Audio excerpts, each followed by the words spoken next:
Hello, Zimbabwe. Welcome to Livetalk. We're coming to you from Studio 7 at the Voice of America in Washington. I am your host, Kips Dube. Today we are talking to workers' leaders as the world marks International Labour Day. But first, news from elsewhere.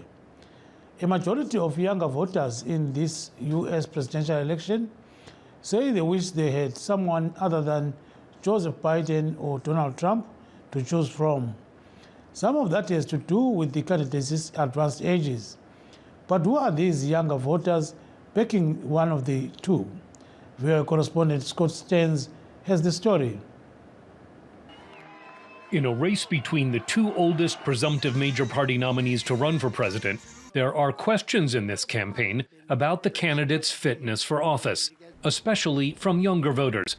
Desmond Kager would like a different choice. Republicans or Democrats can, put someone on the ticket that actually is, worth voting for, then a vote for them. A Pew Research survey last week found that 2/3 of voters under age 30 would replace both candidates if they had the chance. So who are the young people backing Biden or Trump? Concerns about reproductive rights means Biden has the support of Francesca Paniello. I think abortion is important to me, abortion care, the right to be able to choose. Abortion rights and recreational marijuana are both on the Florida ballot this November. That's bringing out younger voters for Democratic causes, says Jaden D'Onofrio. Youth voters have a real opportunity to shape the electoral landscape here in Florida. We've seen that the right to choice and recreational marijuana are critical to the beliefs and importance of youth voters and what's top of mind for them, especially with the right to choice. Some young people oppose Biden for his support for Israel in the war in Gaza, but that's likely to earn him the vote of Eliana Stein. Right now, for me, one of the most important things is continued support for Israel, especially throughout this conflict that's going on. So I really appreciate everything that President Biden has been doing to support the country of Israel in this current conflict. Young people supporting Trump include Wisconsin voters Brianna Bonilla and Jonathan Boyer. I've tried to have conversations with people who don't like Trump, and they're like, you can leave, I don't want to talk to you more. So I think that's the main problem. People aren't open to listening. They're just like, if you like Trump, you're a horrible person, or just that. So I feel like... Yeah, there's never any open discussion, I feel like if you're able to have an open discussion, I feel like a lot of people make it say, they just come off like you can't say anything, or they won't talk to you, or they'll tell everyone. And young Trump supporters are accustomed to people their age questioning their political choices, says Isaiah Turner. I'll go to the bars wearing a Trump 2024 hat, and I get weird looks like crazy all around for people, but I don't really, it doesn't bother me. Turner says he admires Trump's stance against corruption. I think there is a ton of corruption. And I think that there's a lot of very scandalous things that is going on all over the world. And I think Trump is one of the only men that has actually had the balls on him, so to say, to call out these people and not be afraid of them. I just feel like he's going to do what's best for the country, A Reuters Ipsos poll in March showed Americans between the ages of 18 and 29 favor Biden over Trump by 3 percentage points. That's a far smaller margin than the 24% gap that Biden won the youth vote with 4 years ago. Scott Stearns, VOA News. Thank you very much, Scott. In our VOA Corruption series today, Economic and Accountability Bodies in Malawi urge the government to address flaws in the public procurement system. A 2021 Malawi Assurance Report on public infrastructure projects suggests pervasive corruption in Malawi's public sector. The construction industry is particularly affected. Chumane Patapa has this story.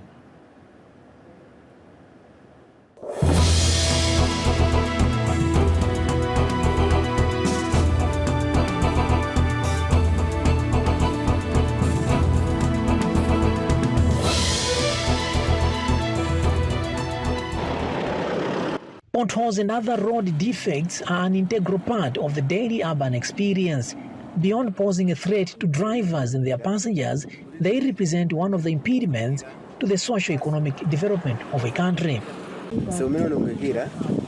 The current condition of the road is increasing vehicle costs, travel time, and even damage to the current load.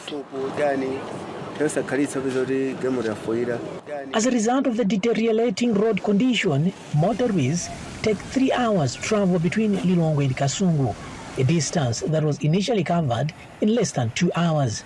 Economist Beth Apiri is adamant that the country's road infrastructure has affected economic growth. If we do have a good road infrastructure, what it entails is that the social and economic development can flourish so easily, because the roads have a potential actually to stimulate the volume of trade, opening up of new markets, attracting more investors actually. Accountability and Transparency bodies are pointing out flaws in public procurement systems that enable bribery, allowing unqualified construction firms to secure major contracts. We have seen contracts being awarded to individuals who do not have even a single machinery, a single company.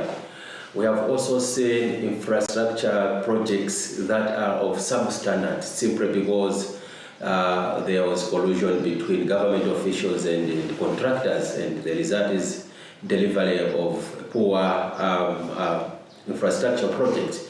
In response to growing concerns about the condition of the country's roads, Minister of Transport and Public Works Jacob Hara has reassured Malawians of swift rehabilitation efforts. Against this background, the construction industry regulator, the National Construction Industry Council of Malawi, NCIC, has upped its game, providing supervision on existing projects. There are circumstances that lead to poor quality of infrastructure, one of which would be corruption. Some projects have actually failed at conception. The way the project is conceived, it is already a failure. Sometimes they fail at procurement. The industry regulator has started issuing stop orders on construction projects that have breached contractual agreements in line with the National Construction Industry Act. Commuters say urgent actions are needed to fix the existing road network and ensure the implementation of the country's ambitions. Malawi envisions creating a multimodal transport system by year 2063.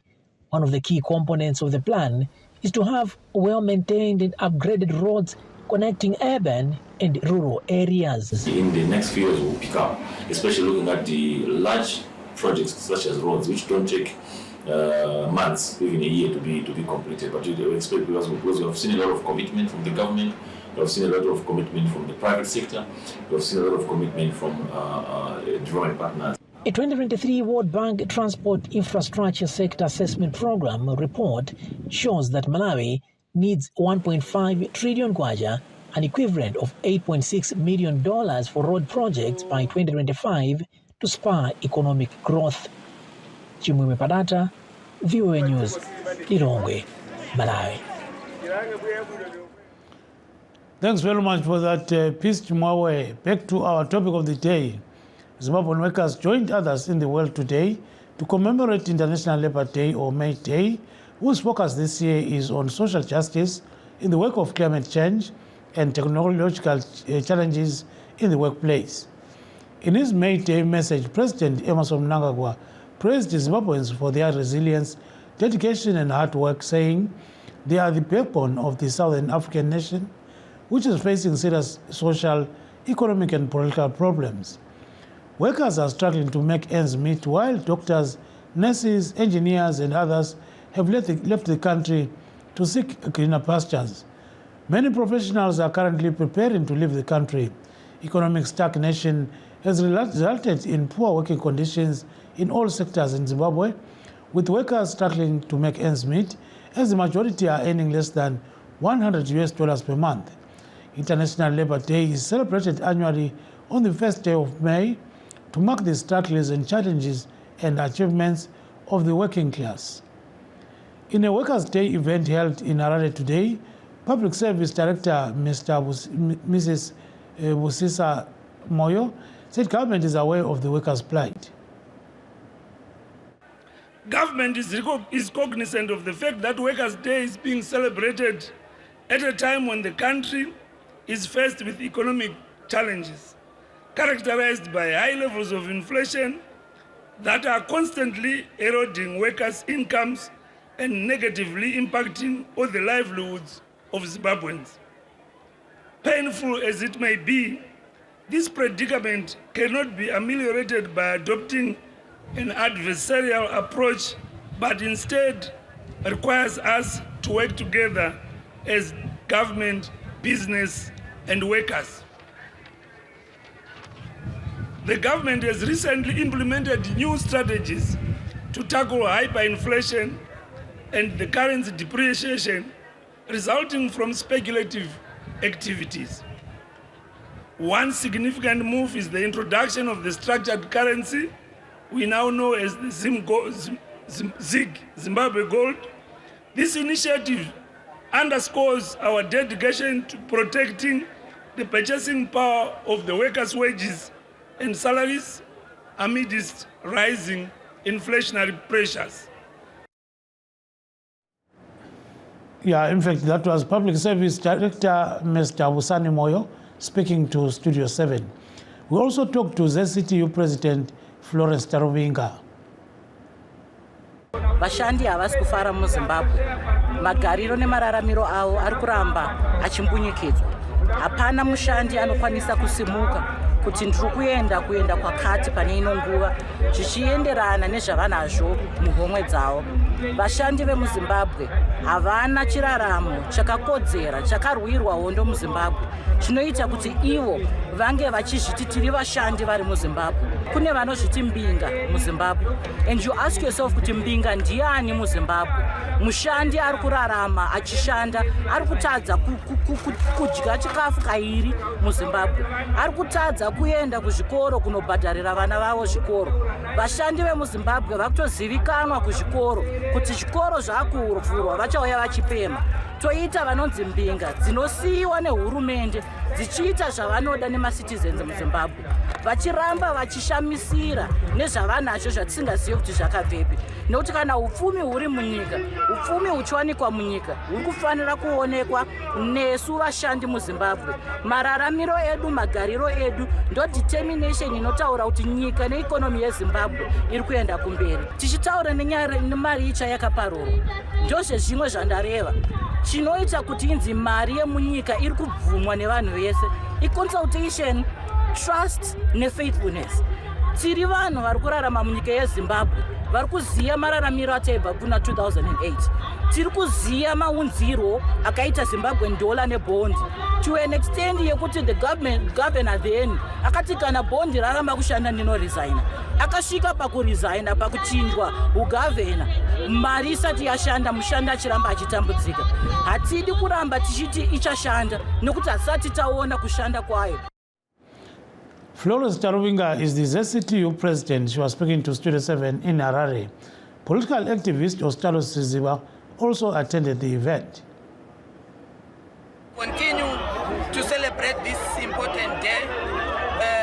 As a people, we celebrate this day as Zimbabweans. We celebrate this day as the daughters and sons of the working people. Obviously, we are celebrating it in a very difficult time. Both the state of the economy in our country, 89% of the people in this country are unemployed. For young people, it's almost 100% of young people working at the blessing of an empty stomach and a jobless existence. The alternative, as led by President Chamisa, continues to celebrate this important historic day, not in the history of our country, but in the history of the struggles world over. That's why we're joining with citizens in Zimbabwe, in Africa, and the world in general to celebrate this important day. Of course, there are fundamental issues around unions and so forth. That's why you see people expressing themselves around certain interference of the regime with the progressive union in this country. But that's a matter that the workers are dealing with. Our focus and objective is to celebrate this important day as a people and to make sure that we continue to encourage the few that are working in this country to keep on working, but with the intention to ensure that we fight for democratization of this country. Look at the emergence of all these other people who are not government officials participating in quasi-government activities. So all these are signs of illegitimacy are signs of failure, and that is the root cause that we must talk about. We encourage people in this country to ensure that we resolve the governance question by having a legitimate government that was voted for by the people. Thank you. That was political activist Ostalos Ziziba, who is also the former CCC deputy spokesperson. Please stay tuned as we take a brief break. In times of change, when the world seems uncertain and what we hear doesn't reflect what we see, we seek the truth. When we are told only part of the story, we lose trust. In moments of crisis, our dreams, hopes, and wishes for a better tomorrow depends on a free press. At Voice of America, we bring you the stories that people take risks to see. We connect the world and unite it with truth. At Voice of America, we show you the whole picture. For those that have just joined us, please note that we are streaming this discussion live on our Facebook pages, VOA Shona, VOA Studio 7, and VOA Ndebele. We're also live on YouTube, VOA Zimbabwe. This evening, we're talking about struggles faced by workers in Zimbabwe and beyond. To discuss this issue, we're joined by Mr. Kenyas Shamyarira, leader of the Zimbabwe Federation of Trade Unions, and Mr. Wongani Mkwananzi, spokesperson of the Zimbabwe community in South Africa. So let's start with you in earnest, Mr. Mkwananzi. So tell us a bit about this day. How important is it? And welcome to the program. Thank you, Dube. Thanks to the listeners. Workers' Day is a very, very important day because workers are the backbone of any economy. They produce whatever it is that is then consumed by everyone else. So for the wheels of the economy to turn, there's got to be workers. And it is this day that is meant to give them that honor and recognize their contribution to society. Yes, and Mr. Shamyarira, is there anything to celebrate? And welcome to the program, sir. Okay, thank you very much. And I want to greet all the fellow working compatriots in the trenches the world over. Thank you. Yes, to say we have something to celebrate might be skewed and not be very clear. But the fact is that workers are there world over. Now, in our context as a Zimbabwean working class, we are demanding it's high time that we must have a radical inclusivity in all economic policies that are enunciated by His Excellency at the highest level, cabinet level, and the entirety of the country through the tripartite negotiating forum, which is our legislative framework. Hence, if you understand, our theme for this year is working class demanding a radical inclusivity in all economic policies against extractive and parasitic capital. And this, we are talking in terms of capital that is investment, that is business, that's the capital. Now when we talk of extractive and parasitic, we are talking of both investors from foreign land and both investors within our own land. We have over time seen that workers are used to rubber stamp policies that are formulated without them putting contribution through their leaders, ourselves. And they are only allowed to receive for the betterment of a category of elite monopoly neoliberalists who continue to please, who continue to make sure that workers will work toil and get slave wages. Workers will not even realize the benefits of value chain beneficiation from all the produces and all the products that they may manufacture in industry, in the agricultural sector, in the mining sector, save for the few elite connected. And I think it's high time, given the world coming together in terms of economic adventures, we need to see employment being created.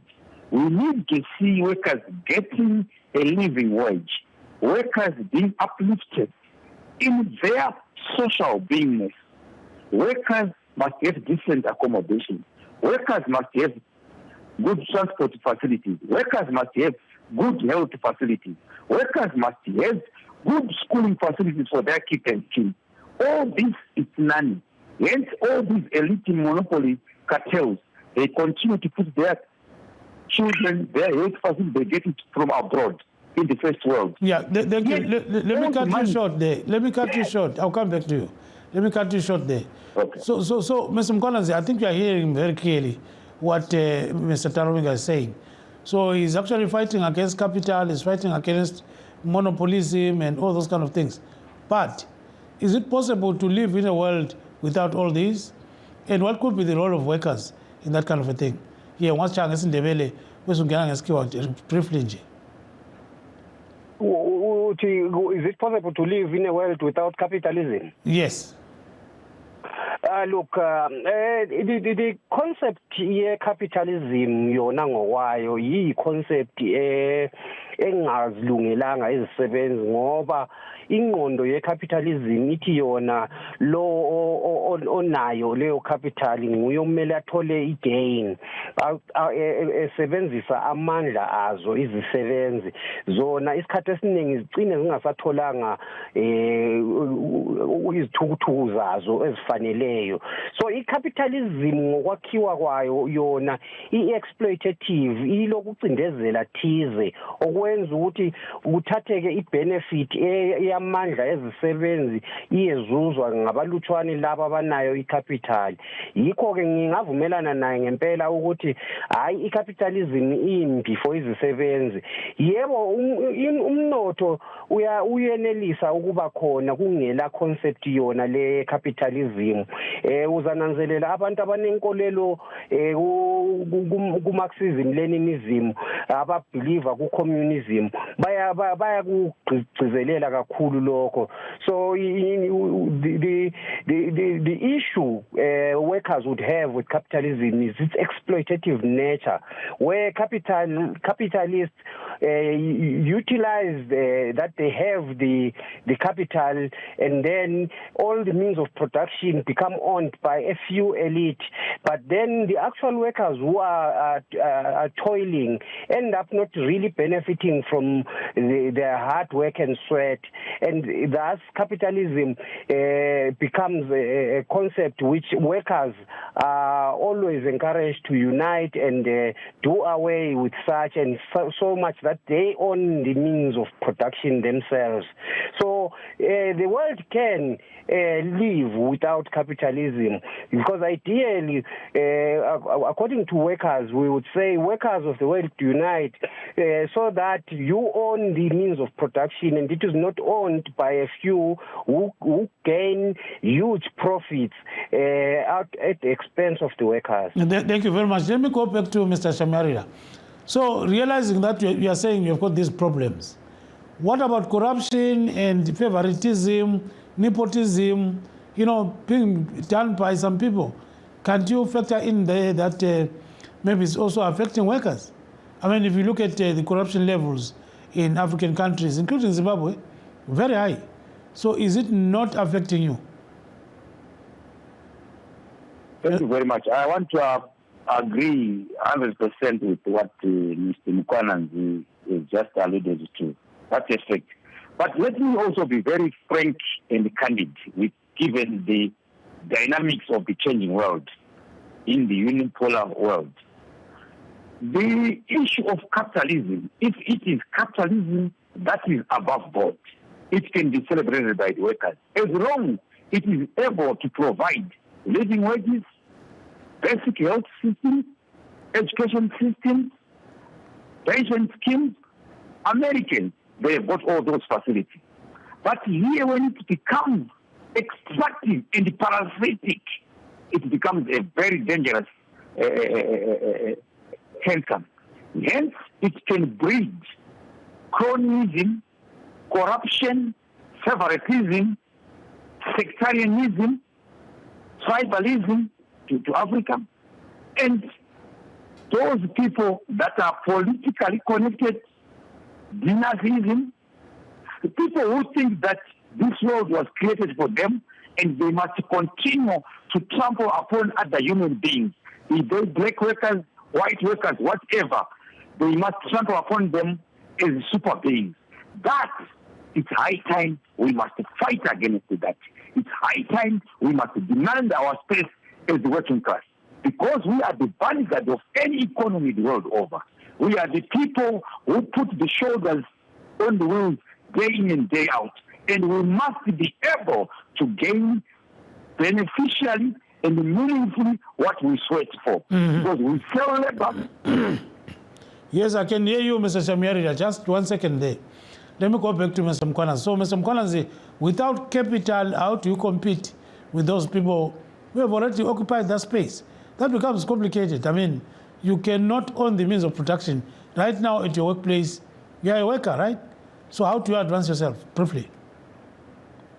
Look, I think the very thought that production is meant to be competitive is the one that creates the exploitative nature of capitalism, is the one that fuels it. Overproduction or production for making profits in general tends to have that effect where workers are then exploited so that the owner of capital gets a lot out of their work in terms of their own profit. And that is the gripe that workers would have.